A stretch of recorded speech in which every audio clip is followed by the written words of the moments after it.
Did you guys ever sail with a harness? Well, neither have I, so we're gonna go find out. But before we're gonna sail around with this thing, we're gonna find out a little bit about the accessories and the ingredients. I personally don't do a whole lot of research before I get a product, and I just find out on the fly. And on that note, also thank you to our friends over at ENSIS in Switzerland, my home country, that sent me actually one of those harnesses. And we're gonna look at that product first a little bit in detail, and then we're gonna go out sailing and find out, is this really something that helps me, can help you, and what is it good for? First things first, as promised, taking this product in my hand, you can really feel the value of it and the quality. You can really feel the quality of it.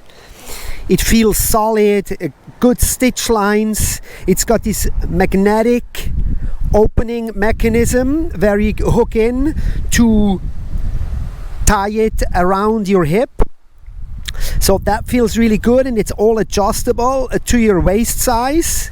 The hook in front is flexible, which for wing foiling I feel is particularly important, because you're at some point laying down on your board, maybe paddling out into the wind, and you can't have a hook that is like a steel hook that is sturdy there. You need something that folds in so you can lay on it. In the back it's got this extra stabilizer, like a surfboard leash, I guess. Same material that keeps everything nice and tight. And as I said, I found out a few things on accident, and one thing that I also painfully found out is that if you buy a harness, it doesn't come with a harness line. You gotta go find one. And that's kind of where it started for me. So I felt like, oh my gosh, how do I know this is going to fit to my wing? So I found something that I thought was going to be a one size fits all, but it wasn't. I didn't want to spend too much money, so I found something for like 25 bucks that had clips on it, and I figured, yeah, I'll just clip this to my handles. Well, that never happened because the clips are too small, so I had to kind of jerry rig some extra lines that I can loop around my handles, and I came up with this here, just a double-sided bow line here that I can put onto my clip, and then it looks like this. So now I can put this on to my handles and try this thing out. After all, I'm not going to be sailing around forever with the harness. I see the harness as a tool, of course. You know, it only works one way, with your feet on your powered side. I'm a toe sider. I'm going to see this a little bit as a tool. And as I said, I'm always finding things out on the go. So as I'm talking right now, I have never sailed with a harness, and I'm highly curious whether this is going to improve my sailing, and if so, how is it improving my sailing? Particularly, how comfortable is my sailing going to be, or is it going to be less comfortable? I'm at a spot here where if you want to go downwinding, you really have to go sail upwind first, and tacking up into the wind, I just find it's a bit of a chore. So my hope is that with a harness I can just relax and stand there and sail upwind. And given we're gonna get good conditions today, I'm gonna do just that and sail with this thing, and then we're gonna be fresh out of the water, and here's the verdict. We're gonna have quite a few things to unpack here. Our conditions out here today and the gear being used in this test.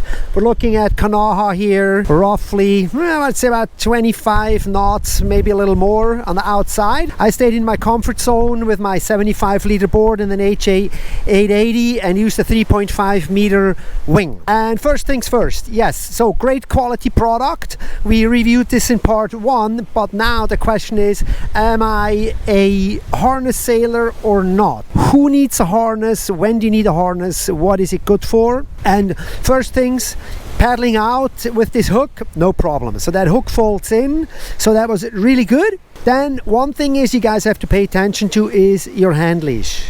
My hand leash goes on my left hand. When I go out is the backhand, which means now I have this leash dangling with the harness line, and that was really annoying, to be honest. I had to kind of sort of figure that out, and I also had to figure out the length of the harness line. First, way too long, so I had to go sit down and shorten that harness line, and then it got all better. So with the gear itself, the gear management, I was a little, it's just another thing. But honestly, once you sail out and you're going upwind sailing, it is very comfortable. I could just hook in, lean back, and transfer all the weight to my hip, and my hands and my arms were free of any kind of pressure. So very comfortable and really good for sailing upwind and just keep going. I also invented the brand new style. Is a hand leash, harness line, spinnaker, toe side, kite winging.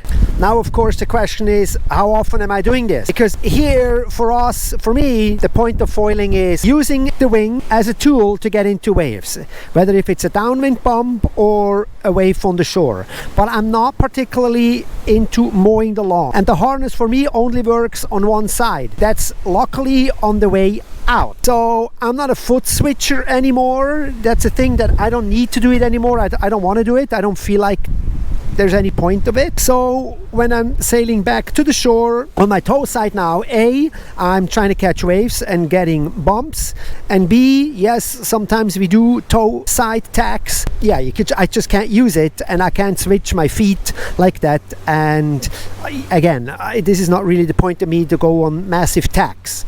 So for that reason, I don't think I'm gonna be harnessing around on like my daily sail when it's just about in and outs, a lot of in and outs, and I'm catching waves and we're looking for bumps. But I don't have a second driver a lot, and I sure love downwinders.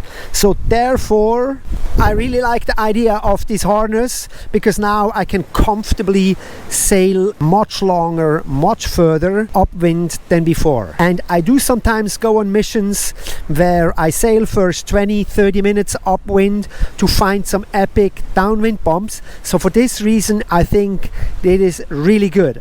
The second thing I need to find out is better loops. We saw it in the beginning. Those loops that I made out of the rope, they're not that good. So concluding this thing real quick, harness, real great product, definitely is needed for upwind sailing. If you do a lot of upwind sails, for sure you're gonna need that harness. If you're gonna do a lot of waves, catching bumps, like freestyle and maneuvering around, I'm not sure how much of a harness is really the thing you want, because again, there's a lot of dangling going on off on your wing. You have something around your hip. It's just, you know, one more thing. But for pure upwind sailing and be all comfortable and go on a mission, absolutely. And for that I will use this harness, no doubt. So once again, thank you ENSIS. Thank you guys. See you in the next video.